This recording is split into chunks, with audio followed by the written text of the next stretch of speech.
Punto Noticias. Punto de encuentro con el invitado. 17:39. Justamente estos momentos el Pleno Parlamentario estará discutiendo en segundo y definitivo debate el proyecto de ley orgánica llamado de simplicidad y progresividad tributaria, que con el carácter de urgente fue remitido por el Ejecutivo el pasado 21 de noviembre. Y cuando hemos conversado con otros analistas sobre el tema de la progresividad, casi nadie alcanza a descubrir dónde está justamente este aspecto. Le voy a preguntar a nuestro invitado, Marco Flores, si efectivamente tiene algo de progresivo en el análisis tributario, en la aplicación tributaria, el proyecto que debate la Asamblea, para luego profundizar otros temas. Economista Flores, buenas tardes. Buenas tardes, Washington. Gracias por invitarme. Un saludo a su audiencia. Mientras venía para acá vi un Twitter, vi en las redes sociales una noticia que decía que ya se ha aprobado esta ley. ¿Sí? Y bueno, primero de simplicidad no tiene nada, ni de progresividad tampoco. Estos son los nombres que se ponen como enganchabobos para confundirle a la gente, ¿no? Aquí de lo que se trata pura y limpiamente es de entregar ciertos caramelos, unos pequeños beneficios, para legitimarlo de fondo. Por ejemplo, está bien pues las remisiones a los estudiantes que no pueden pagar. Ese tipo de cosas todo el mundo las aplaude. Pero son unas cosas bien chiquitas, ¿no? Al lado de las grandes remisiones que hizo el señor Martínez apenas llegó a su cargo, ¿no? Acordarás a través de la ley de fomento productivo, ¿no? Claro. Y que están publicados los beneficiarios, ¿no? 15 empresas se llevaron más del 90% de los beneficios. 15 empresas. Entonces aquí se ponen estas cosas para legitimarlo de fondo, que es algo que se concentra en meterle más impuestos a la gente, ¿no? En que la gente pague más impuestos. Al comienzo querían meterle la mano a la gente por 628 millones, luego bajaron a 600, aparentemente ahora han aprobado como 500, pero que en un momento de grandes dificultades presupuestarias va a salir del bolsillo la gente sin nada a cambio.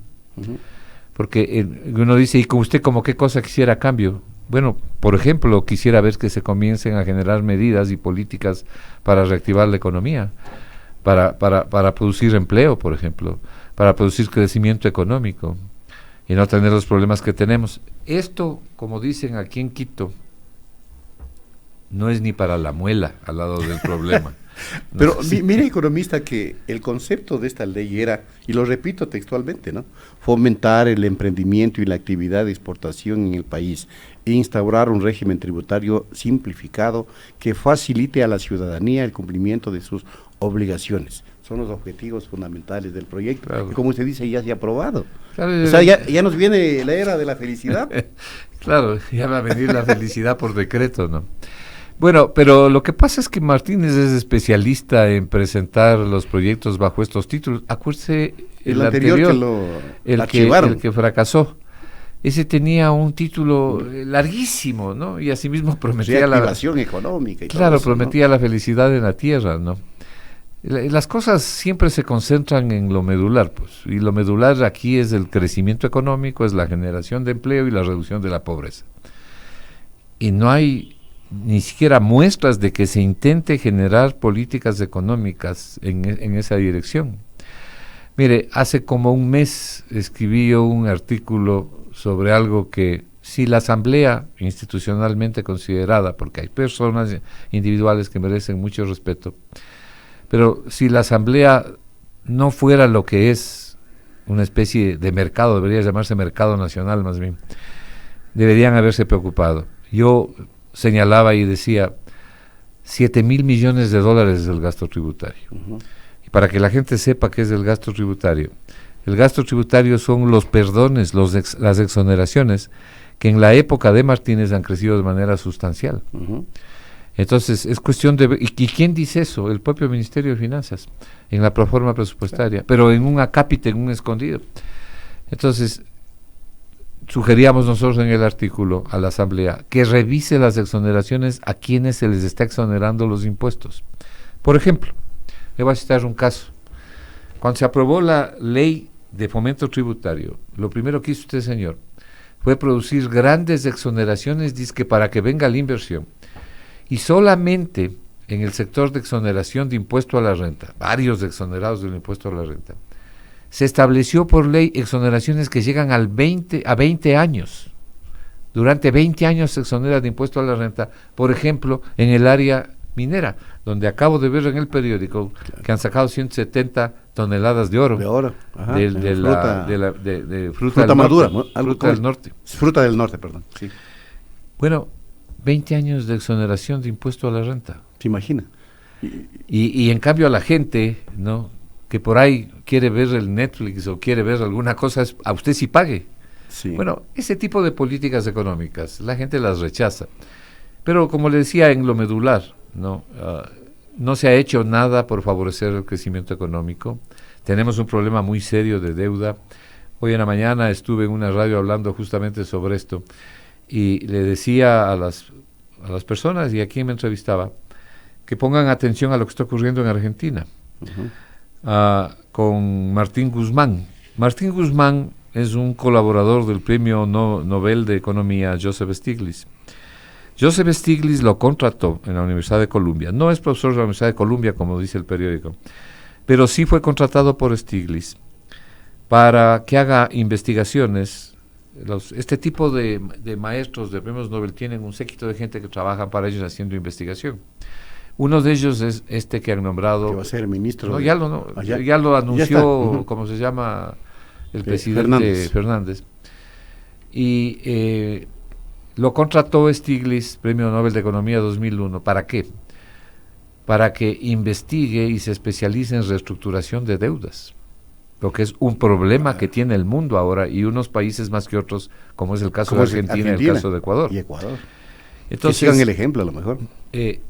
Por más mal que les vaya, que espero que no les vaya mal, ni pienso que tiene por qué irles mal, van a estar mucho mejor que las ruinas que dejó Macri. Fíjese usted lo siguiente, ¿qué es lo que está proponiendo? Y yo en la mañana decía, el gobierno ecuatoriano debería mirar esas propuestas, que en mucho se parecen a las propuestas del Foro de Economía.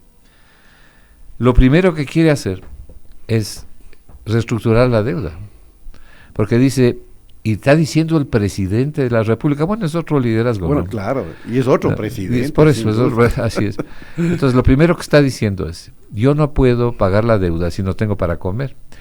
Entonces, no es que no quiero pagar, sino que necesito generar las condiciones para pagar.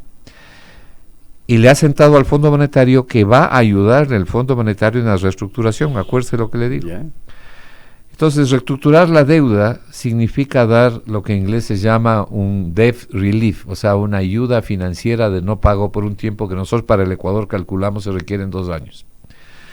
Pero además una reducción de intereses y una reducción del capital para poder pagar, que es lo que debe hacer el Ecuador. O sea, más temprano que tarde. Pero está apuntando a todo lo contrario, ¿no? A Claro. seguir implementando la carta de intención. Sí, pero el problema es que esto va a reventar, esto no aguanta Bueno, mucho. sí.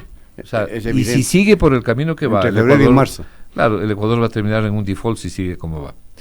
Bueno, pero volviendo a la Argentina. A ver, por favor. Entonces, esta es la primera propuesta que hace el gobierno como tal a través del ministro de Economía. La otra, dice, nosotros nos vamos a concentrar en el crecimiento económico para dar empleo, porque a través de dar empleo vamos a reducir la pobreza y vamos a liberar a tanta persona que está viviendo de manera infrahumana en la Argentina. indigencia prácticamente. En la indigencia. Uh-huh. Los niños que no tienen comida, es decir, está batiendo los récords de pobreza Argentina. Tremendo.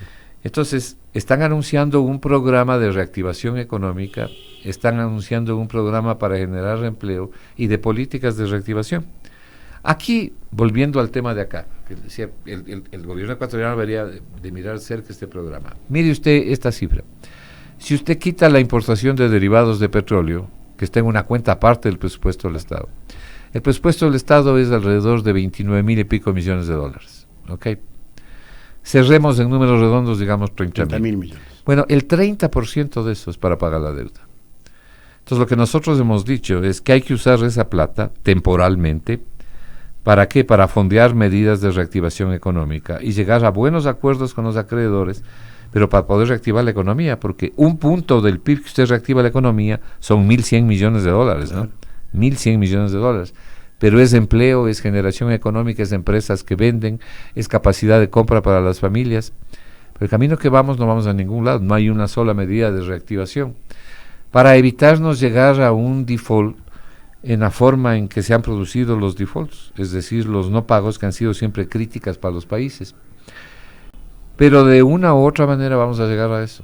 Entonces el gobierno... Si es que se sigue con la misma línea. Pero sin duda alguna, porque no tiene ninguna otra salida. Que al parecer salida. es lo que va a hacer el régimen.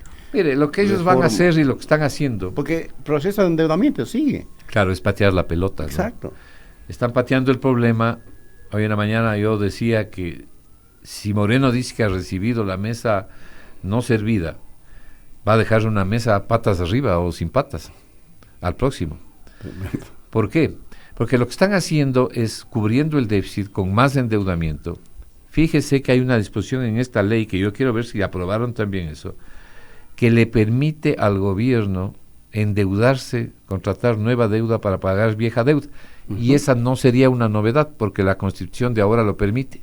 Pero la Constitución de ahora dice siempre que la nueva deuda sea contratada en condiciones mucho mejores a la vieja deuda. Entonces parece que han eliminado la última parte y no importa si son las condiciones iguales o peores, dele nomás y entonces matemos deuda con deuda, pero se paga más por interés. 500 millones quieren recibir y solo del último endeudamiento de este año se incrementa en 350 millones de dólares los intereses. Aparte del endeudamiento interno también, ¿no? Claro. Que se emitió recién. Entonces, el problema es que usan impuestos, usan deuda, ¿para qué? Para cubrir el déficit. Pero todo eso tiene un límite. Entonces, ahora, ¿cuál es el nuevo arbitrio que están anunciando? La concesión de las empresas del Estado. Monetización, dicen. Claro, esos son los nombres. Rimbombante. ¿No? Claro, ¿Cómo era que dijo usted? ¿Cazabobos era? Enganchabobos. Claro, la monetización de empresas del Estado, eso que también le dicen monetización de activos. La monetización de activos lo único que significa es el nombre que han inventado. Significa o vender empresas del Estado o concesionar. Vender, por ejemplo, el Banco del Pacífico. O concesionar, ¿qué cosa? Sopladora, pero sobre todo Sacha, el principal pozo petrolero del Ecuador. ¿Se imagina? Es decir, y la concesión se acepta única y exclusivamente ¿para qué? Para ganar plata, pues los inversionistas para ganar plata. Entonces dan lo que se llama un dinero upfront por delante, que eso va directamente al Estado. Y eso si es que las cosas se hacen honorablemente. Va directamente al Estado para tapar el déficit. Y así avanzar hasta el 2021. Y el que venga que apague la luz, pues.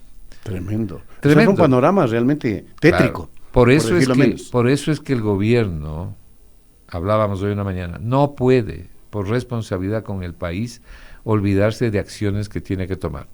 Y las principales acciones están encaminadas a generar crecimiento económico.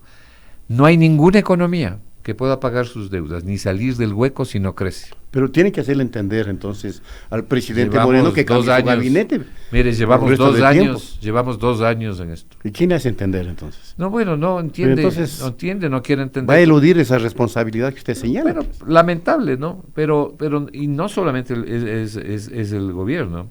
Mire, cómo le cubren los medios de comunicación, ¿no? Es terrible. Es verdaderamente vergonzoso. A diario.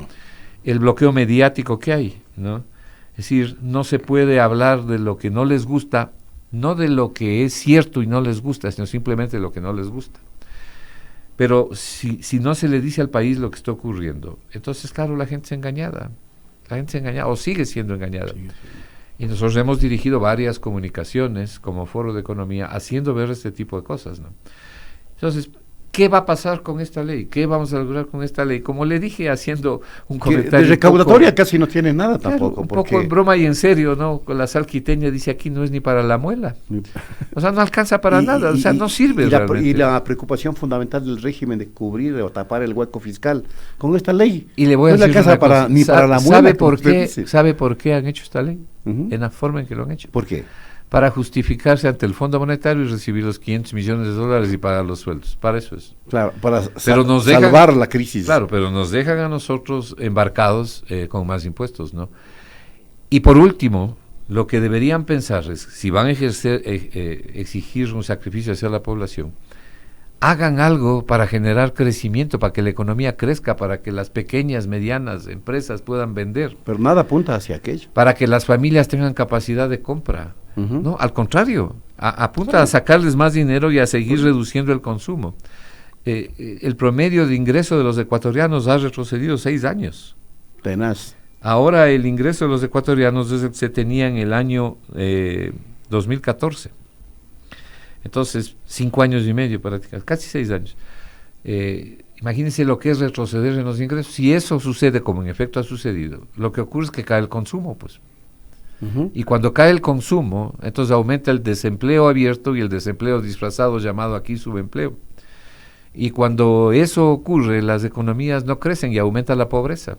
Entonces tenemos lo que en economía se conoce como el círculo perverso de la economía, en lugar de llegar al círculo virtuoso de la economía. Ahora, ayúdeme a analizar, porque se nos acaba el tiempo, Claro. el tema este del devengamiento, que se debe haber aprobado también en el proyecto, ¿no? Con las empresas operadoras de teléfonos.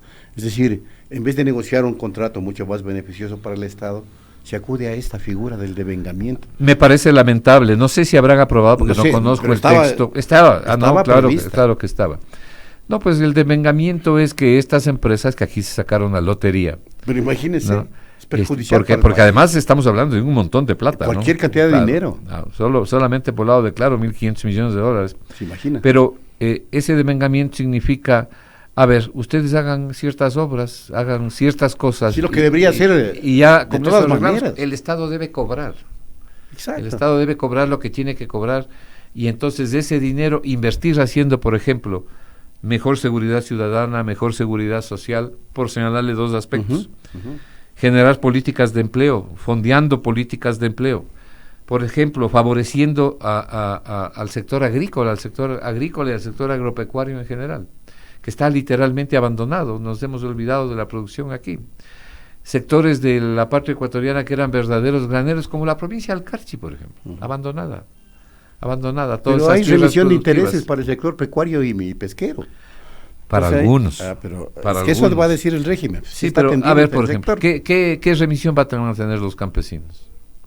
Los que siembran. Se les va a condonar la deuda a algunos. No, pero los que siembran las cebollas, las papas, pobres ni llegan, ¿no? Claro. De los que comemos. Pero las políticas del Estado tienen que ser políticas de beneficio general. No pueden haber conflictos de intereses. Entonces, las leyes que se han aprobado, luego de 30 meses, que han mostrado, no solamente las leyes, sino las medidas se han implementado, una terrible ineficiencia por ser generosos en el idioma. Porque, ¿cómo sabe usted si la economía ha mejorado o no ha mejorado? Bueno, uno sabe diariamente en la casa, ¿no?, cómo le va. Pero para eso están los indicadores económicos y sociales. Dígame un indicador que haya mejorado, no 2, 1 nomás. No hay. Por el lado del empleo, por ejemplo, cada vez estamos peor. Por el lado de la pobreza estamos peor y además está creciendo la pobreza crítica en el Ecuador. Por el lado de la malnutrición y de la malnutrición infantil estamos peor.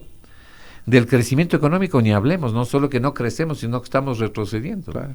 Entonces, no tiene usted resultados de la política económica luego de 30 meses. La deuda, mi querido Washington, está en 58,000 millones de dólares. La deuda, más del de acuerdo a las 50% estadísticas publicadas oficialmente, ¿no? Entonces, 30 meses de esta política, ¿por qué el gobierno insiste en una política económica que no le lleva a ningún puerto y que no le ayuda a nadie? Pero es la gran pregunta que Esa es la gran pregunta. Nadie contesta. Pero hay por ahí unos pocos sectores, en cambio, que han ganado mucho dinero. Sin duda. Pero el sector financiero, entre otros. Claro, el sector financiero, pues, están plenamente identificados. Pero el resto de la gente, en cambio, pagando los platos rotos a través de nuevas políticas impositivas. Entonces, el cambio sustantivo de políticas, por eso hacía referencia a lo de Argentina, el cambio sustantivo de políticas también aquí es imprescindible. Es imprescindible para poder salir del hueco, pues no podemos seguir así.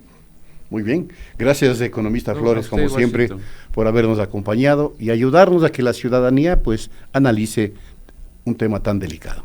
Marco Flores estuvo con nosotros y con esto culminamos nuestra presente entrega de noticias. Hasta mañana, amigos.